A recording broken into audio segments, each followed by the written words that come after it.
ओमा चण्डाला प्रतिहतरयो यस्य प्रेम प्रवाहो लोकातीतोऽप्यहनजहो लोककल्याणमार्गं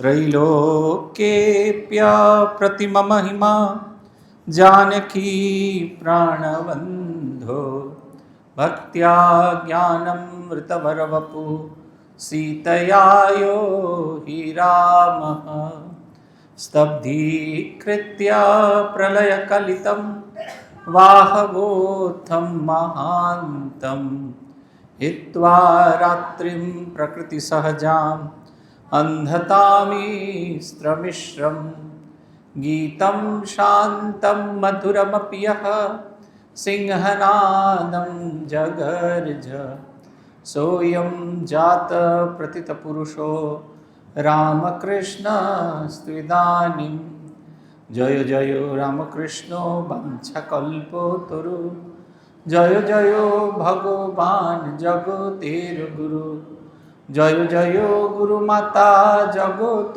जननी रामकृष्ण भक्तिदात्री चैतन्यदायिनी जय जय रामकृष्ण इष्ट गोष्ठीगण सबार चरण रेणु मागे अधम।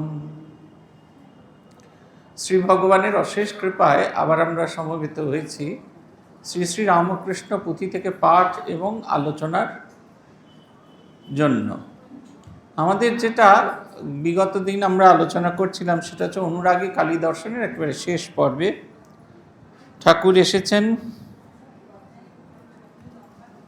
আগের দিন দেখেছিলাম ঠাকুর মেয়ে সেজে গিয়েছেন সেই এদের বাড়িতে, সেইখানে গিয়ে বসেছেন আর সেই মেয়েদের সঙ্গে নানা রকম রঙ্গটঙ্গ করছেন। এমন সময় মেজদাদা ডাকতে ডাকতে এলেন, গদাই গদাই গদাই। গদাই তখন স্বরূপে বেরিয়ে পালিয়ে গেলেন।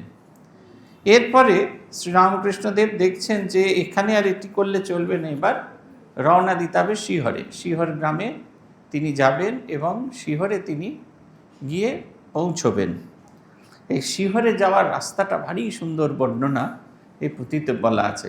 আপনারা তো অনেকে কামারপুকুর থেকে জয়রামবাটি থেকে শিহর যান, এই রাস্তাটা একই রকম আছে মোটামুটিভাবে। আগে কাঁচা রাস্তা ছিল, এখন পাকা রাস্তা হয়েছে, কিন্তু ক্ষেত খামার যে যা কিছুর বর্ণনা দেয়া আছে সব একই রকম আছে। শুধু যেটা দরকার সেটা হচ্ছে একটা চোখ আর একটা অনুভবী মন, সেইটা দেখতে হবে, বাইরের দৃষ্টি দিয়ে দেখতে হবে আর অন্তরে সেটা অনুভব করতে হবে। এইটি না হলে কোনো কিছু সম্ভব হবে না। পুথিকার তাই বলছেন, ভারী সুন্দর বর্ণনা এখানে। এইবার শ্রীপ্রভুর শিহরে গমন, বড় পিয়ারের তার হৃদুর ভবন, কামার পুকুর আর শিহরের স্থান, মাইল পাঁচেক পথ মধ্যে ব্যবধান, একে কমলাঙ্গ প্রভু তাহে বরিশায়, গমনের সুব্যবস্থা হয় শিবিকায়। পল্লী গ্রামে মেঠো পথ তথাপি সুন্দর, প্রকৃতির চিত্ররেখা আছে বহুতর, মরিকি মধুর দৃশ্য আঁখি বিমোচন, নীলাম্বর আকাশ চন্দ্রা তপেরও মতন, বিস্তৃত ধানের ক্ষেত্র হরিত শ্যামল, নবীন ধানের গাছ গুচ্ছাদি সকল, দোলাদুলি কোলাকুলি আন্দোলিত বায়, ধীরে ধীরে গায়ে গীত তাদেরও ভাষায়, মাঝে মাঝে সরোবরে কাকচক্ষু জল, শোভে তাহে শত শত পুল্ল শতদল, গন্ধবহ বহে গন্ধ কমল গৌরব, মধু করে মত্ত করে গুনগুন রব, ঊর্ধ্বে গতি বকপাতি অতীব বাহার, নীলিমা শূন্যের গলে মুকুতার হার, প্রকৃতির প্রদর্শনী পল্লীর প্রান্তরে, দেখেন বসিয়া প্রভু শিবিকা ভিতরে। ঠাকুরের খুব প্রিয় জায়গা ছিল শিহরে হৃদয়রামের বাড়ি। হৃদয়রামের বাড়ি কামারপুকুর থেকে মাত্র 5 দূরে। সেইখানে তিনি গেছেন, 5 মাইল দূরেতে সে তাদের বাড়ি, সেইখানে তিনি চলেছেন। আর এমনিতে ঠাকুর কিছুতেই নরযানে যেতেন না, মানে পালকিতে করে কোথাও যেতেন না, কারণ পালকি মানুষের কাঁধে করে যাওয়া তার কোনো ছিল না। কিন্তু যখন যখন লীলার প্রয়োজন হয়েছে সেসব জায়গায় কিন্তু তিনি নরযান ব্যবহার করেছেন। আমরা দেখব ঠাকুর যখন কাশীতে গিয়েছেন সেইখানে গিয়ে বৃন্দাবনে গিয়েছেন, গভীর ভাব সমাধিতে মগ্ন হয়ে গিয়েছেন, তার আর সাধারণ ভূমিতে মন ফিরে আসছে না। সেই সময় তিনি নরযান ব্যবহার করেছেন, মানে তাকে নিয়ে আসা হয়েছে নরযান, তাতে কিন্তু তিনি কোনো রকম আপত্তি করেননি, এটি হচ্ছে কথা। কিন্তু এবারেও তিনি কোনো আপত্তি করলেন না, তাকে পালকিতে করে নিয়ে যাওয়া হলো, বোঝানো হলো, একে বর্ষাকাল, চতুর্দিকে কাদা, তাই তাকে এইভাবে নিয়ে গেলে ভালো, তিনিও রাজি হয়ে গেলেন। আসল তা না, তিনি দেখবেন এবং একটি নতুন লীলা সংগঠিত হবে। এই ঘটনা আমরা পরবর্তীকালে আমরা দেখতে পাব।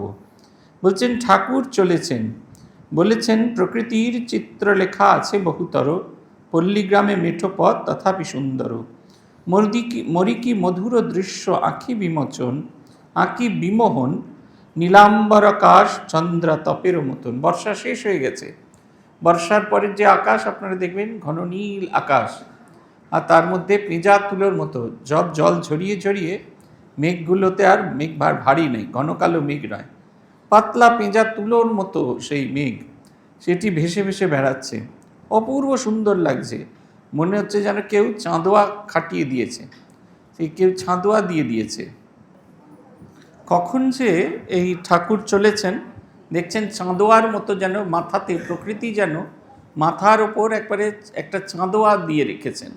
ঠাকুর চলেছেন, ঠাকুর ইয়েতে করে চলেছেন, সেই বলছেন চাঁদোয়ার মতো সেই একটা যেন আকাশটা সেই রকমভাবে হয়ে আছে।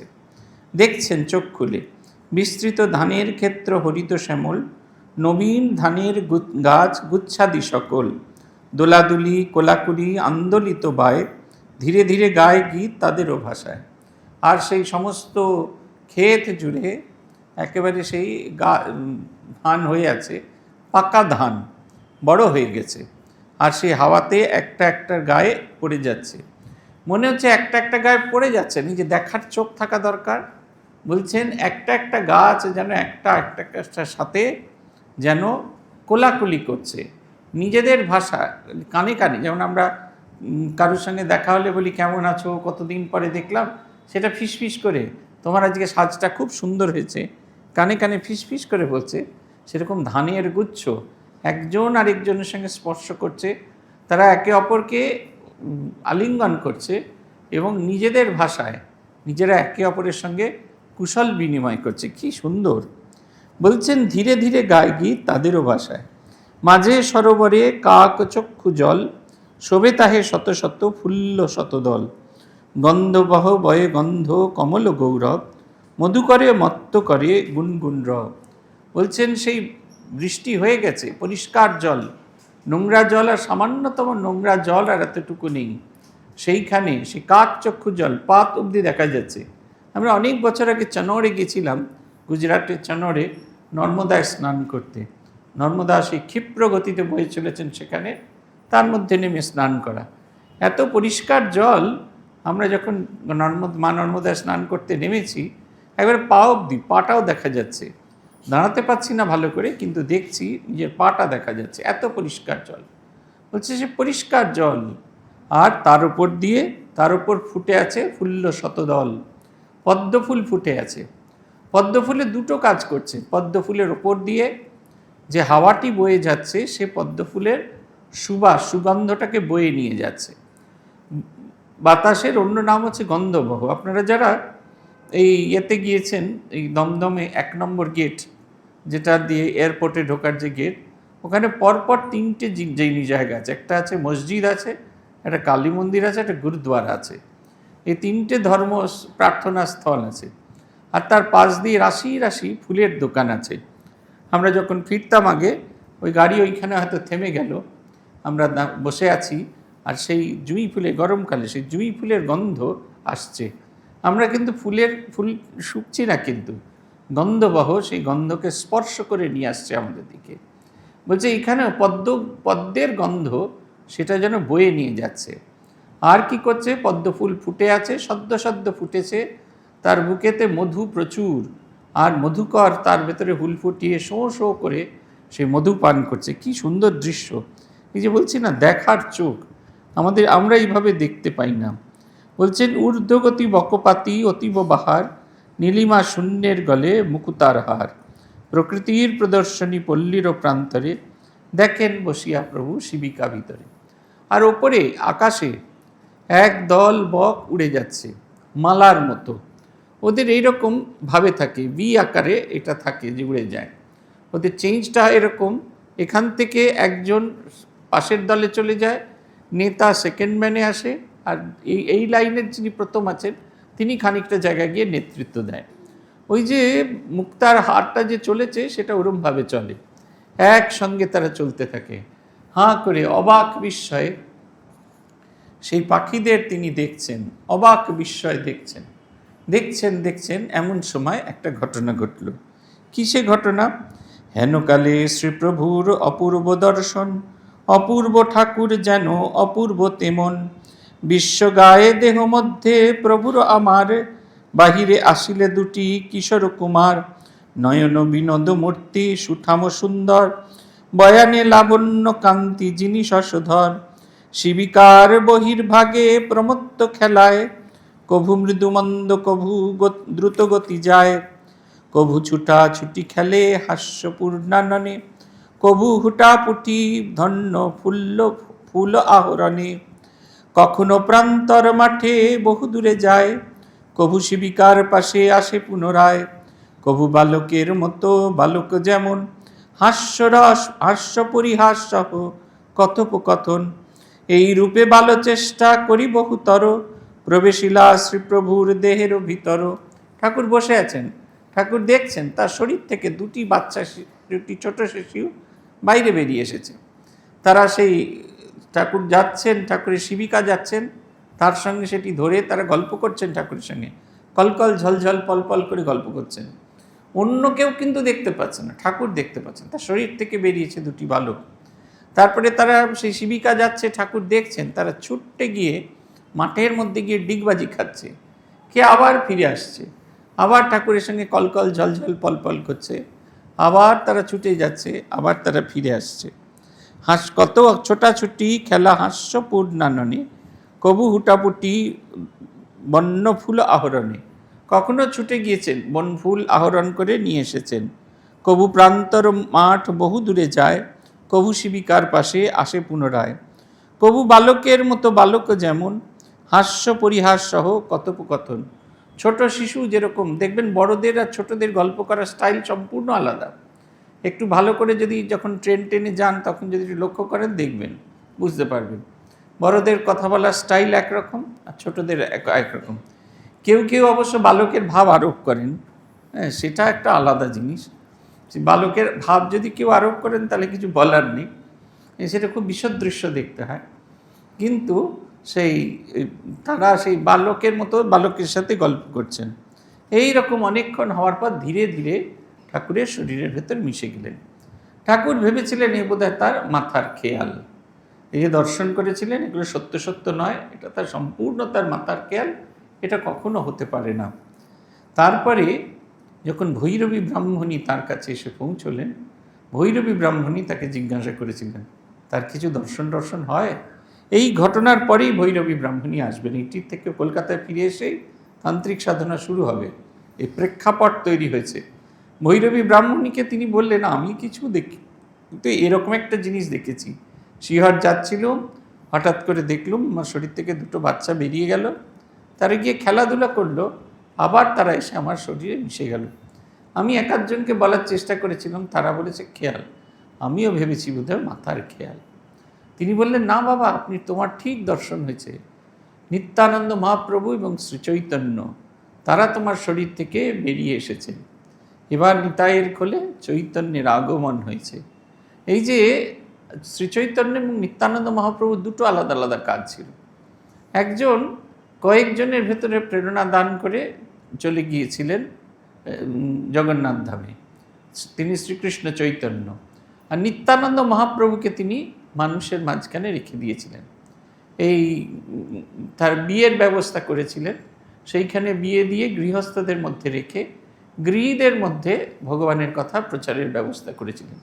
শ্রীকৃষ্ণের ভেতরে শ্রীরামকৃষ্ণের ভেতরে দুটি আছে, সেই ভগবানের প্রতি ভাব তন্ময়তা সেটি যেমন আছে, আবার মানুষের মাঝখানে মানুষের মাঝে গিয়ে ভগবানের কথা বলা সেটিও আছে।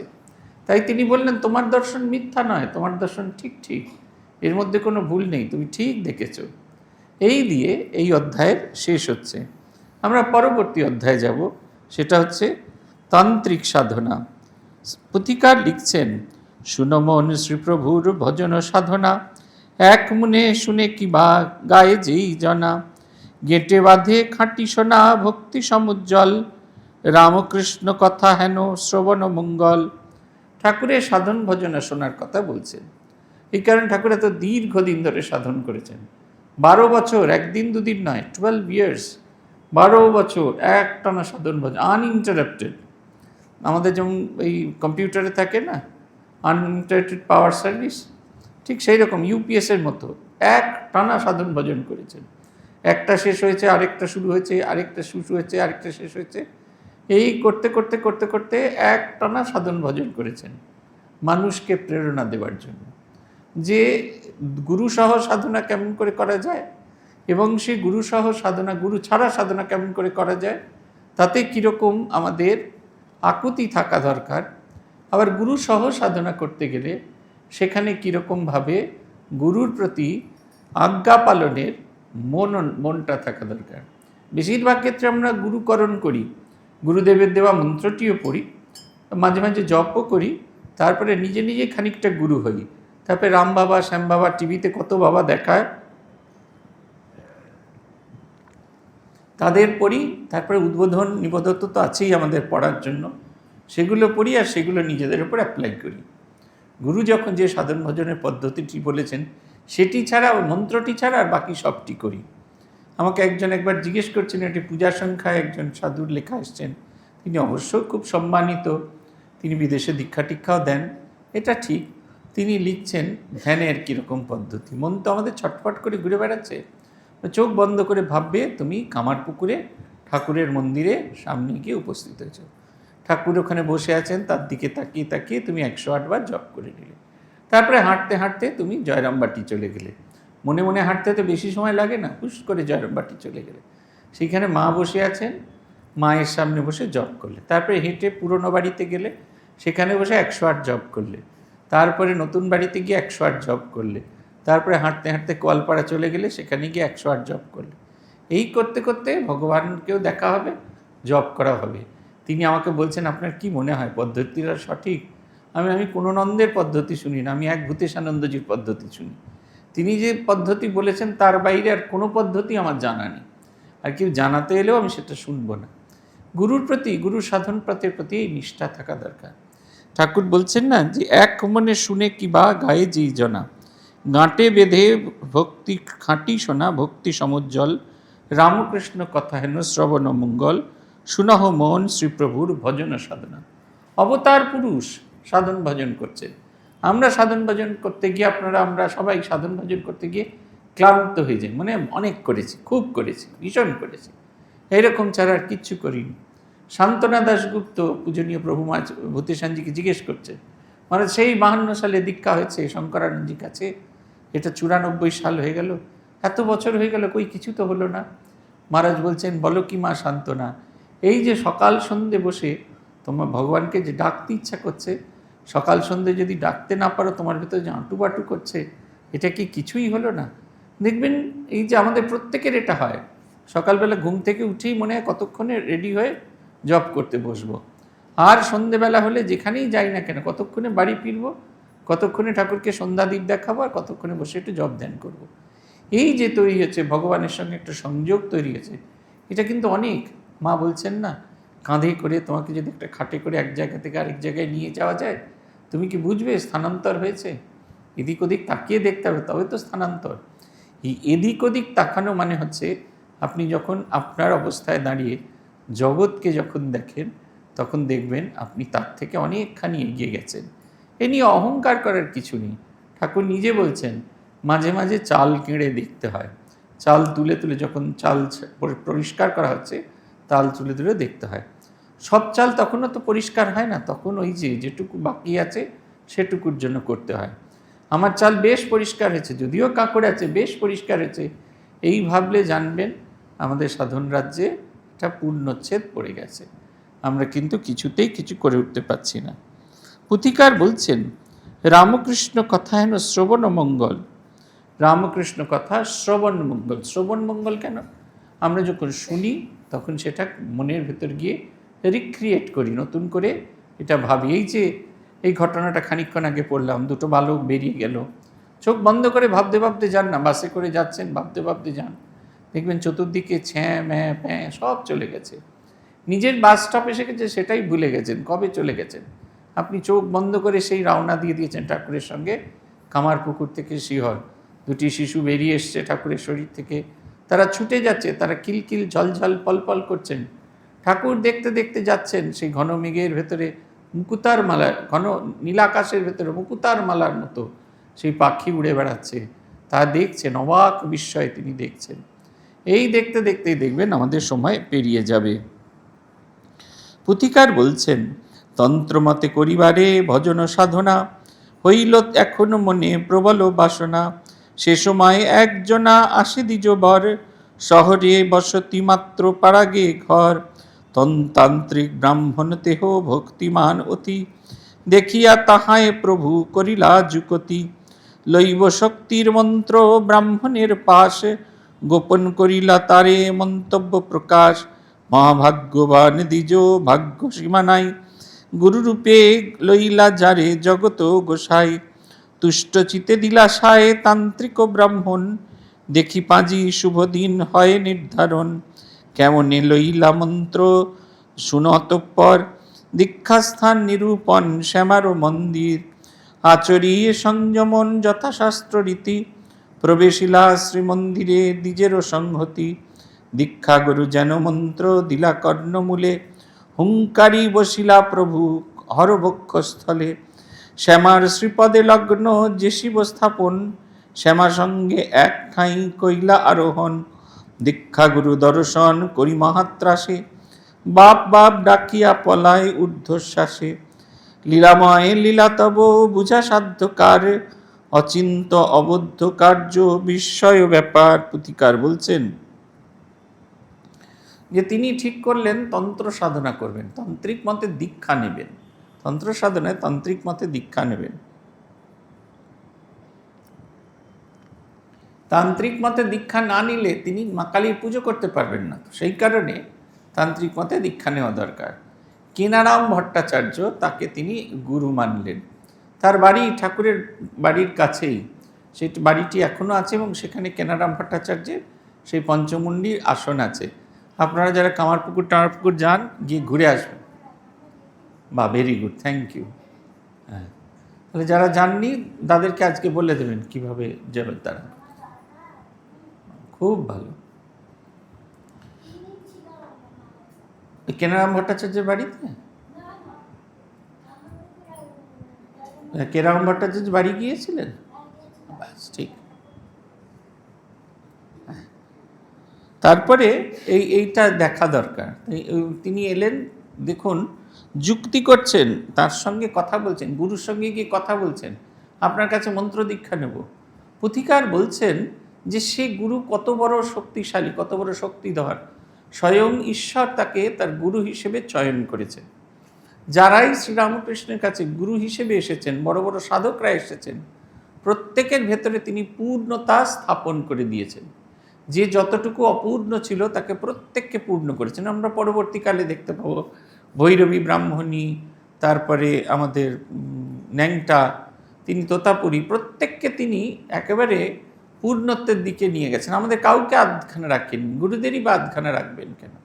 অবশেষে সেই কেনারাম ভট্টাচার্যকে তিনি বললেন যে আমি আপনার কাছে মন্ত্র দীক্ষা নেব। তিনিও যথারীতি পাঁজি টাজি দেখে নির্দিষ্ট দিন স্থির করে দীক্ষা ঠিক হলো। দীক্ষার জায়গা ঠিক হচ্ছে ঠাকুরের শ্যামা মন্দিরে, ভবতারিণীর মন্দিরে। এইখানে যে গল্পটা আছে সেটা আগে আমরা বলে নেব।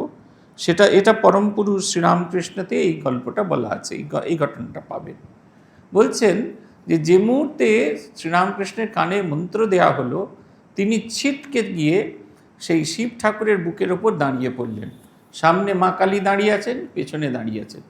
সে দেখে ভয়ে আতঙ্কে কেনারাম ভট্টাচার্য পালিয়ে গেলেন। কিন্তু লীলা প্রসঙ্গ বলছে অন্য ঘটনা। লীলা প্রসঙ্গ বলছেন শ্রীরামকৃষ্ণকে যখন তিনি মন্ত্র দীক্ষা দেবেন বলে এলেন, জগন্মাতাকে দেখা মাত্র তার মনে হলো এটি পাথরের মূর্তি নয়, জীবন্ত জাগ্রত মূর্তি। তিনি তো সাধক, ইষ্টদেবী দর্শন করতে চেয়েছেন। ঠাকুরকে মন্ত্র দীক্ষা দেওয়ার পর তিনি দেখলেন যে সত্যি সত্যি এটি পাথরের মূর্তি নয়, স্বয়ং জীবন্ত জাগ্রত মূর্তি। তার ইষ্ট দর্শন হয়ে গেল। তিনি এইটুকু বাকি ছিল তার, তিনি দীক্ষা দিচ্ছেন, তিনি অন্যকে মন্ত্র সাধন ভজনের পথ দিয়ে দিচ্ছেন, কিন্তু তিনি তখনও সিদ্ধ হননি। শ্রীরামকৃষ্ণকে মন্ত্র দীক্ষা দিয়ে তিনি সিদ্ধির দরবারে, সিদ্ধির রাস্তায় উন্নীত হলেন। পুথিকার বলছেন, প্রভুর রকম কেহ বুঝিতে না পারে, যা দেখে তাহারে তারে খ্যাপা জ্ঞান করে। মানুষে হয় যদি উন্মাদ লক্ষণ, ঔষধি তাহার পক্ষে নারী সংযটন।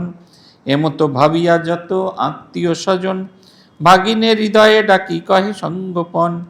রূপসী যুবতী এক করিয়া সংগ্রহ, তাহার সহিত শীঘ্র জুটাইয়া দেহ। হৃদয় সুযুক্তি বুঝে তাদেরও বচনে, আনিল রূপসী এক প্রভুর কারণে।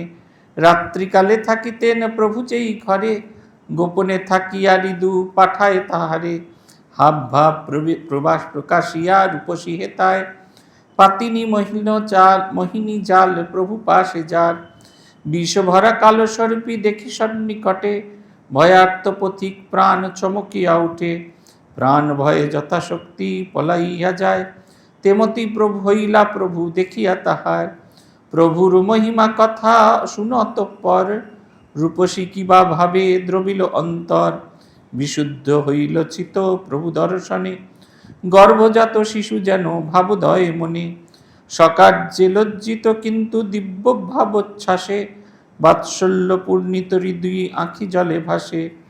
এমন রূপসী পদে কোটি নমস্কার, ভাগ্যমানী পদরাজে কি ভাগ্য তাহার। প্রভু দেখি যে কেঁদেছে তিলেকের তরে, তার শনে তুল্যকার ভুবন মাজারে। ধন্য রূপসীর রূপ যে রূপের বলে, প্রভুতে বাৎসল্য ভাব কুড়াইয়া পেলে। পুতিকার বলছেন যে ঠাকুরের সব ভাব সবাই বুঝে উঠতে পারত না, এবং সবাই মনে করেছিল বিয়ে দিয়ে দিলেই সব ঠিক হয়ে যাবে। কেউ বলতেন বিয়ে দিতে হবে, কেউ বলতেন যে স্ত্রী সঙ্গ করতে হবে, নাহলে হবে না। কেউ কেউ বলতেন যে গাছতলা মানে মাথাটা গরম হয়ে যাচ্ছে তো রোদ্দুরে থাকতে, তাই স্ত্রী হচ্ছে গাছতলা, তার তলায় থাকলে মাথাটা ঠান্ডা হয়ে যাবে। পুরুষরা বলতে পারবে মাথা ঠান্ডা হয় কিনা, আমি বলতে পারবো না। তারা সেই গাছতলায় তারা ঠান্ডা হয়ে বসবে, আর তারা এই যে রামকৃষ্ণ মিশনে আসা, ভগবানের জন্য হুটাফাটি করা, এইগুলো তাদের কমে যাবে। সেটা আমরাও ছেলেবেলায় শুনেছি যে এটা হচ্ছে এই ধর্মকর্ম সব বৃদ্ধ বয়সের কাজ। 3 কাল ঠেকে গেলে তবে 4র্থ কালে গিয়ে ভগবানকে চিন্তা করতে হয়।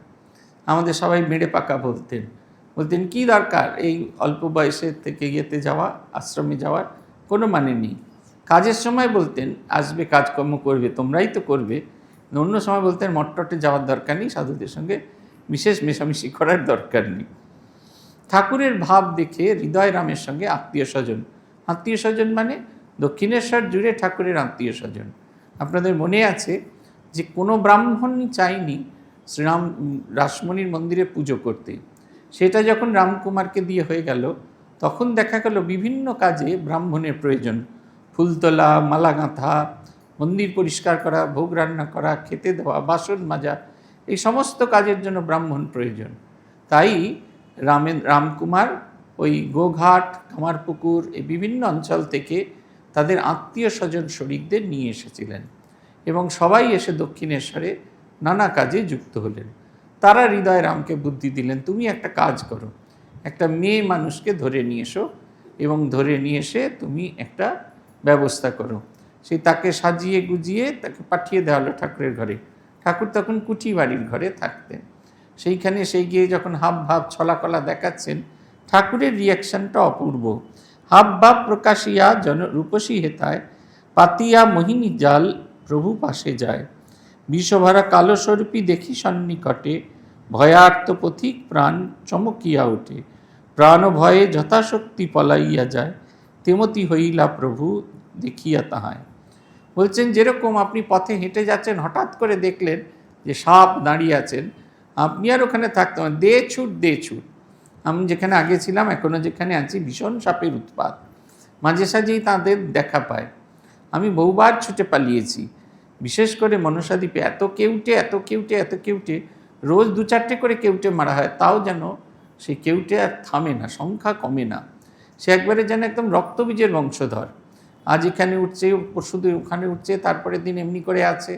সে প্রাণ ভয় কী করে পালাতে হয় এটা আমরা জানি। সে প্রাণ ভয়ে পালিয়ে যাওয়া যেরকম হয়, ঠাকুরের সেরকম হলো। মহিলারা লজ্জিতা হলেন। শ্রীরামকৃষ্ণ জীবনে এটা প্রথম ঘটনা, এর আগেও এর পরেও আগের ঘটনা ঘটেছেন। ব্রহ্মচারী কিনা সেটা দেখার জন্য মথুরানাথ তাকে পান্নাবাই হীরাবাইয়ের দপ্তরে নিয়ে গেছিলেন, ওই বউবাজারে। সেই পতিতারা তারা সাজগোজ করে ঠাকুরকে তারা দেখা করতে এসেছিলেন। ঠাকুর তাদের সঙ্গে কথা বলেছিলেন। ঠাকুরের সেই মনে হয়েছিল গভীর সেই আলোতে 18টি বাই দাঁড়িয়ে আছেন, যেন জগন্মাতার 18টি রূপ প্রকাশিত হচ্ছেন, অষ্টাদশ রূপে মা প্রকাশিত হচ্ছেন। গভীর ভাব সমাধিতে জগন্মাতার গান গাইতে গাইতে তিনি অজ্ঞান হয়ে পড়ে গেলেন। যারা সব সাজগোজ করে এসেছিলেন তার মন হরণ করবেন বলে তাদের সকলের ভেতরে বাৎসল্য রসের উদ্গম হলো এবং তারা তাকে ছেড়ে পালিয়ে গেল। রাসমণি একবার পাঠিয়েছিলেন, তখন ঠাকুর এই ঘরটিতে থাকেন, রাসনার কোটি বাড়িতেই থাকেন। রাসমণির কাছে পাঠালেন, রাসমণি তাকে দেখে একেবারে বিভোর হয়ে গেলেন। এই রাসমণি পাঠালেন তাকে, তারাও গিয়ে চেষ্টা করলো শ্রীরামকৃষ্ণকে কোনোভাবে প্রভাবিত করার জন্য, কিন্তু কিছুতেই তারা শ্রীরামকৃষ্ণকে প্রভাবিত করতে পারল না, কোনোভাবেই প্রভাবিত করা সম্ভব হলো না। বরং তারা শ্রীরামকৃষ্ণের ভাব দেখে নিজেদের আচরণে লজ্জিত হলেন। স্বামী বিবেকানন্দের জীবনেও এরকম একটা ঘটনা আছে। স্বামীজি ফিরে আসছেন, এটা মাদাম এমা কালভের জীবনীতে আছে। মাদাম এমা কালভে এবং জোসেফিন ম্যাকক্লাউড কায়রোতে তারা ফিরছেন ভারতবর্ষের উদ্দেশ্যে। স্বামী বিবেকানন্দ দুজনের সঙ্গে কথা বলতে বলতে একটি পতিতাপল্লীর ভেতরে ঢুকে গেছেন।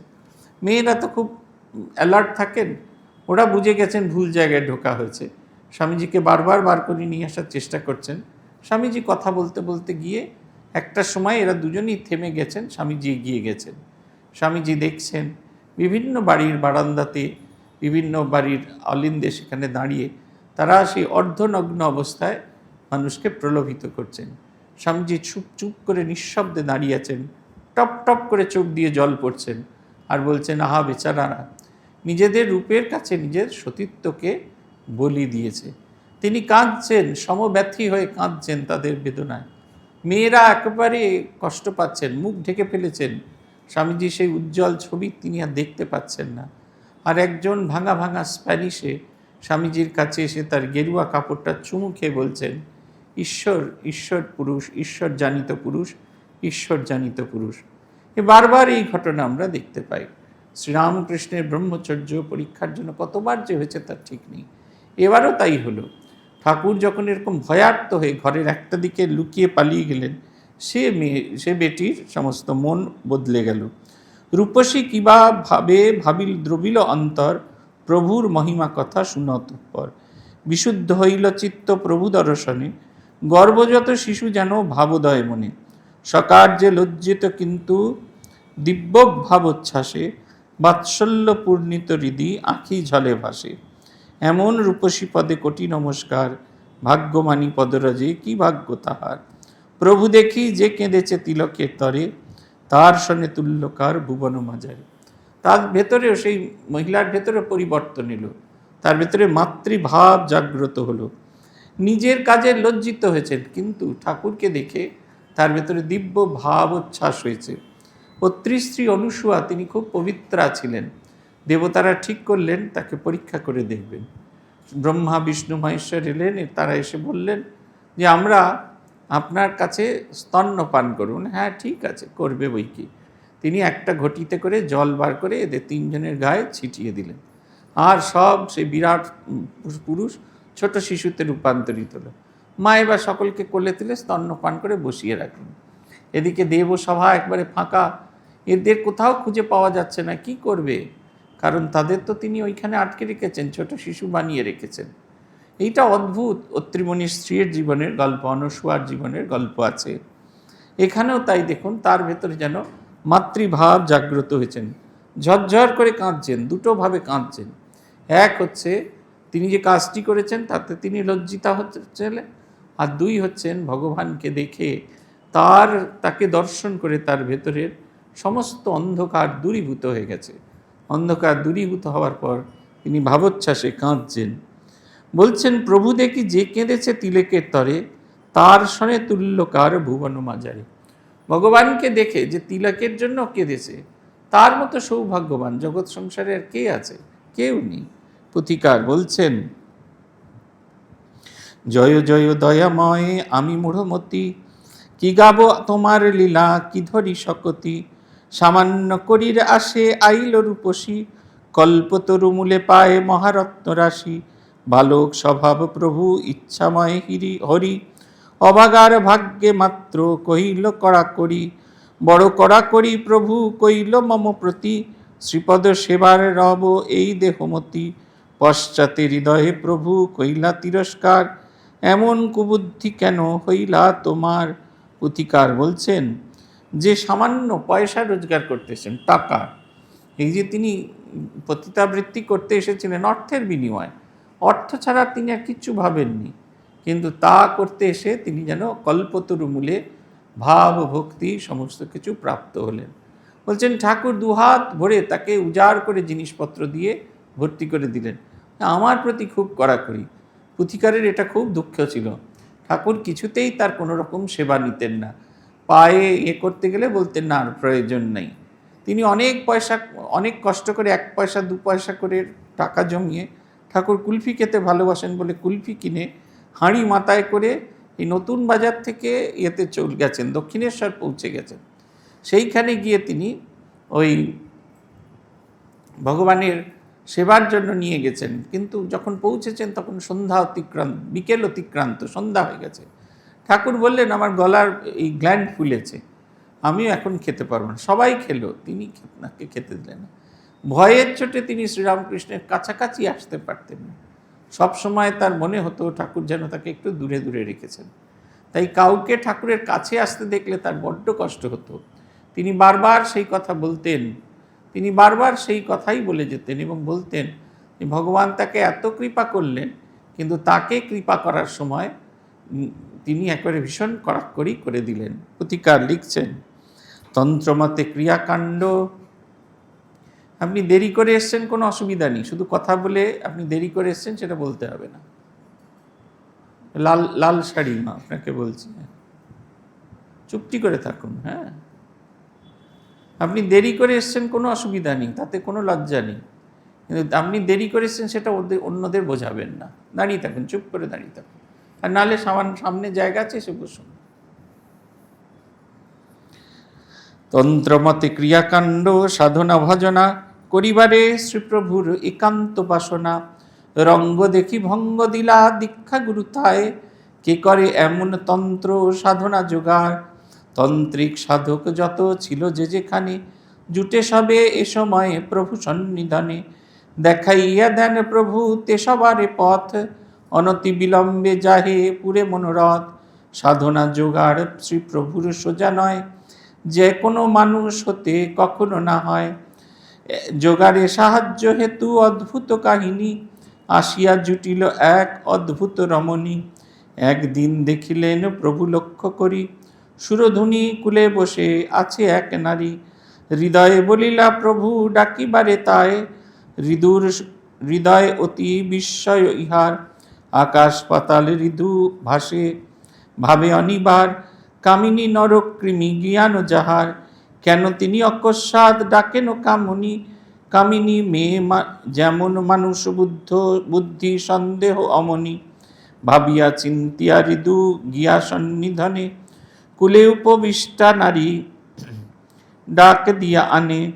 কেবা নারী শুনো মন সংক্ষেপ আখ্যান, ব্রাহ্মণ নন্দিনী পূর্ব দেশে জন্মস্থান।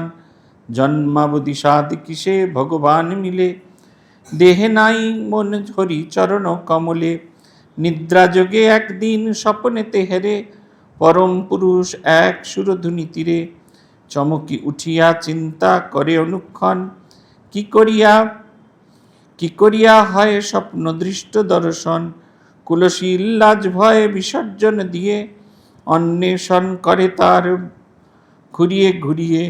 দিবস যামিনী ব্রাহ্ম মানা নিরন্তর, শুভ দিনে উপনীত দক্ষিণ শহর। আপন চিন্তায় মগ্ন ঘাটে বসিছিলা, প্রভুর আজ্ঞায় হয় ডাকিয়া আনিলা। পুতিকার বলছেন ঠাকুর তন্ত্রমতে সাধন ভজন করবেন। ঠাকুরের এটা বৈশিষ্ট্য ছিল, যখন যেভাবে সাধন ভজন করতে চেয়েছেন তখন সেই ভাবটাই তার জীবন সত্য হয়ে গেছে, আর অন্য কোনো কিছু তার চিন্তা ভাবনার মধ্যে নেই। স্বামীজি বলছেন সাকসেস পেতে গেলে এইটাই হওয়া দরকার। Take up an idea, think of it, dream of it, make that idea your own. আমাদের ভাবনা চিন্তা করতে বলছেন, চিন্তা কীরকমভাবে করতে হবে। কোনো একটা কাজ করতে চান, চিন্তা করতে হবে, সারাদিন ধরে সব কাজের মাঝে চিন্তা করতে হবে। এমনকি স্বপ্নেও এত গভীরে ভাবনা আপনার থাকবে যেন স্বপ্নের মধ্যেও যেন সেইটি যেন আপনার দৃশ্যমান হয়, আপনি যেন সেইটি যেন দেখতে পান, আর অন্য কোনো ভাবনা কোনো চিন্তা না আসে। আমার রক্ত, আমার যে তন্তু পেশি সমস্ত কিছু সেই ভাবটাকে দিয়েই যেন থাকে। তখন মানুষ একমুখী হয়, তখন মানুষ কাজ করে, এবং এই হচ্ছে সাফল্য লাভের একমাত্র উপায়। শ্রীরামকৃষ্ণ জীবনে আমরা এটা দেখেছি। তন্ত্রমতে সাধন করবেন, গুরু খুঁজে বেড়াচ্ছেন, এক গুরু তো পালিয়ে গেলেন। এবার যেখানে যত গুরুরা ছিলেন সবাই আসলেন, কিন্তু সকলেই অপূর্ণ। তারা সবাই শ্রীরামকৃষ্ণকে কি দীক্ষা দেবেন? তারাই শ্রীরামকৃষ্ণের কাছে পথ খুঁজতে চাইছেন। ঠাকুর তাদের সবাইকে পথ বলে দিচ্ছেন। একদিন হঠাৎই তিনি হৃদয়কে বললেন, যা দেখি গঙ্গার ঘাটে এক ভৈরবী বসে আছেন, তাকে টেনে নিয়ে আয়, তাকে ডেকে নিয়ে আয়।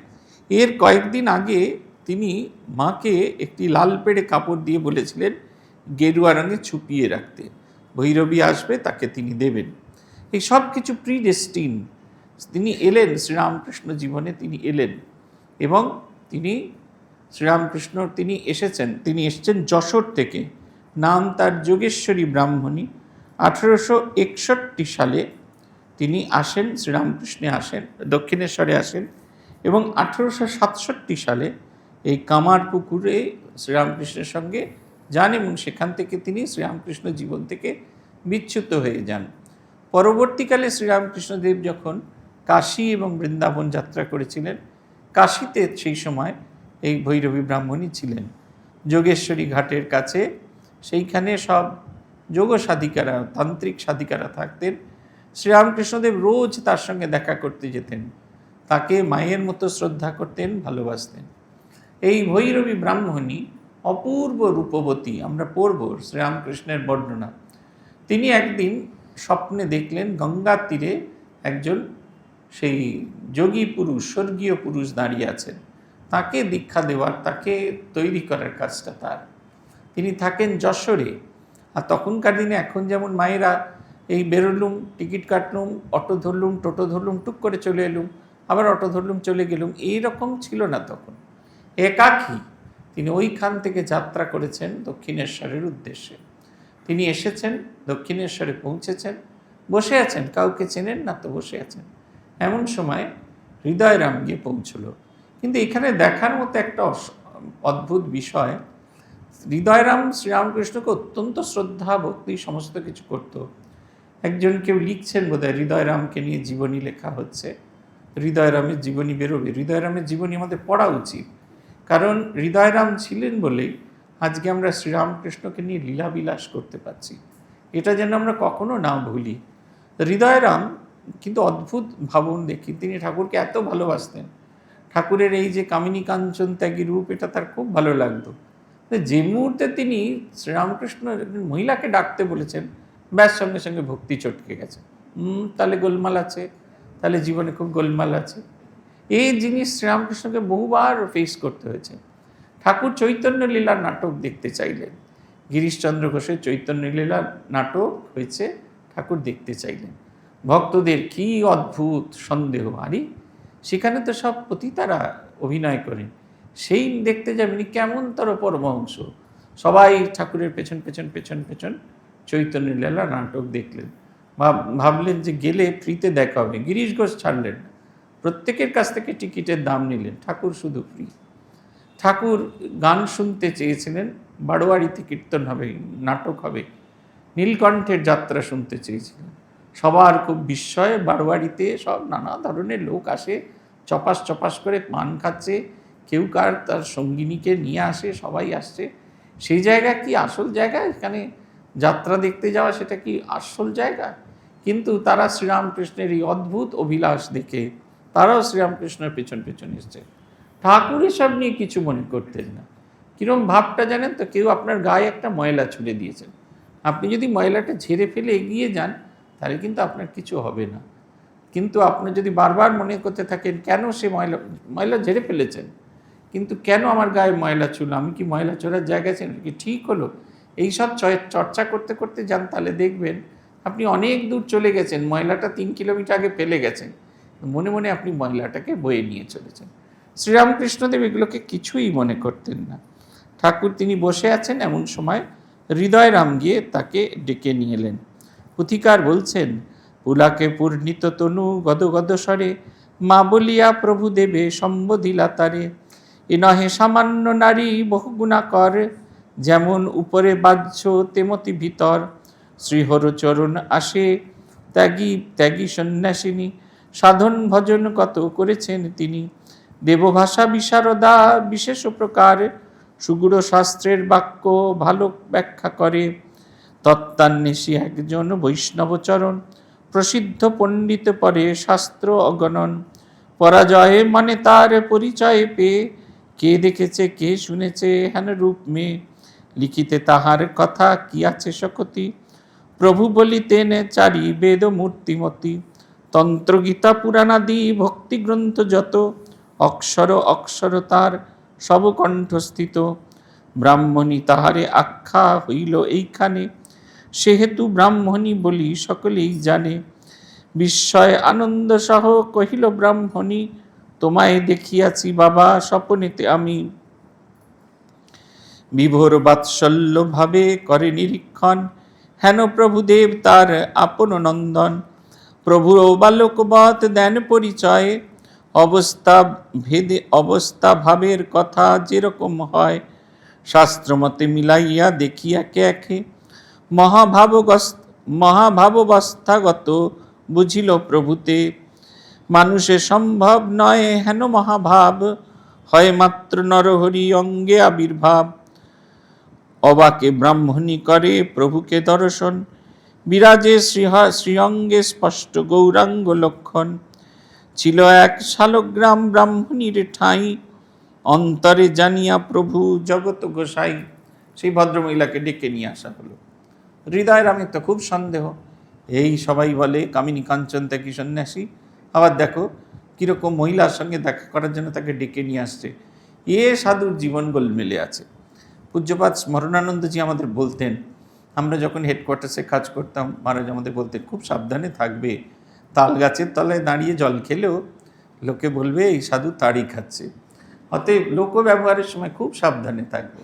স্মরণানন্দজি আমাদের এই কথাটা বলতেন। সেই রকম তিনি ভাবছেন, এদিকে যখন সন্ন্যাসীকে নিয়ে আসা হলো, সন্ন্যাসী নিয়ে এলেন, ঠাকুর তাকে মা বলে সম্বোধন করলেন এবং যেন করে ছোট শিশুর মতো নিজেকে প্রকাশিত করলেন। ব্রাহ্মণী বলছেন কেমন ব্রাহ্মণী, সামান্য নারী নহে বহু গুণাকর, যেমনই উপরে বাহ্য তেমতি ভিতর। তাকে দেখতে যেমন সুন্দর ছিল তেমনি তার ভেতরটাও সুন্দর। আমরা সবসময় বাইরের সৌন্দর্য দেখে গলে যাই, তো সেরকমটা নয়, দুটোই সুন্দর। বাইরে তাকে দেখতে, এদের তো দেখতে সুন্দর হয় না, যেটা থাকে সেটা হচ্ছে তপোতেজ। আপনারা দেখবেন আমাদের মহারাজকে, আমাদের বর্তমান প্রেসিডেন্ট মহারাজকে খুব সুন্দরই দেখতে, কিন্তু মহারাজের কাছে গেলে দেখতে পাবেন তার সারা শরীর দিয়ে একটা জ্যোতি বেরোচ্ছে।